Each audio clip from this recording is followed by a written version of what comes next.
We ended the last lecture module by discussing Hume's habit/psychological explanation of cause and effect reasoning. We said that in paragraph 59 he tells us all belief of matter of fact or real existence is derived merely from some object present to the memory of the senses and a customary conjunction between that and some other object. All these operations are a species of natural instinct which no reasoning or process of thought and understanding is able to produce or to prevent. This makes our beliefs in matters of fact seem both very deterministic in nature and also very irrational and not epistemically at all meritorious. However, in the same section, he also says this.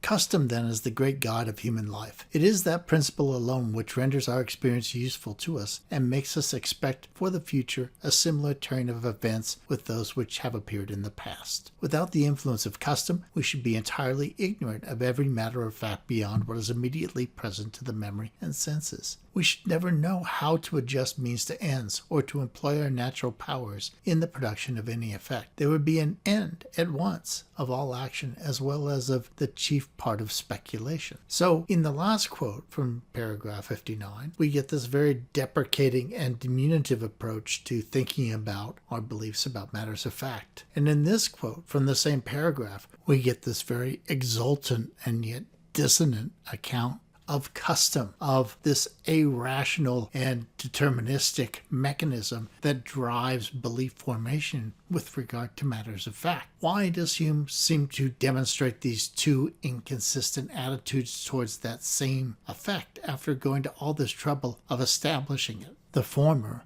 why then turn around and proclaim the latter? I would suggest that Hume doesn't want to abandon the notion of differentiating between various beliefs and attitudes about matters of fact based on some sort of corollary to, if not knowledge, at least epistemic merit that's grounded in their evidential basis. And we see this when he turns his attention to differentiating between matters of fact that could result from operations of the imagination and matters of fact that result from experience combined with these principles of connection.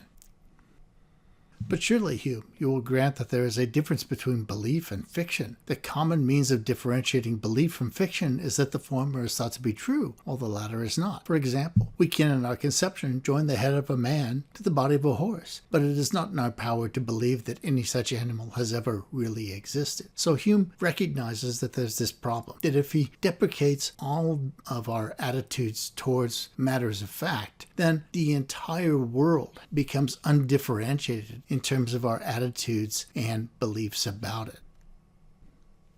His answer, then, is to differentiate between, on the one hand, the faculty of imagination, and on the other hand, the faculty of the principles of connection between ideas combined with experience and memory. So he tells us it's impossible that this faculty of imagination can ever of itself reach belief. It is evident that belief consists not in a particular nature of order of ideas, but in the manner of their conception and in their feeling to the mind. I say then that belief is nothing but a more vivid, lively, forcible, firm, steady conception of an object than what the imagination alone is ever able to attain. We can differentiate between belief and imagination precisely because belief has part of its foundation, its genesis, in the ideas that we get from sensation and from memory, as well as the operations of connection between ideas. Imagination alone cannot produce anything as vibrant because it doesn't have the vibrancy that beliefs get through their connection to real experiences. So he's introducing a notion of belief that sort of stands in for epistemic merit in the absence of knowledge. Imagination generates matters of fact for which there is not sufficient liveliness and vivacity because they're not connected to actual experiences of those objects, actual memories of experiences of those objects. And as a result, they are less evidentially meritorious or evidence-based. Beliefs, however, are in part generated through experiences of the actual connections in our lived lives and in our memories, and as a result, they have a greater vivacity and a greater evidential basis.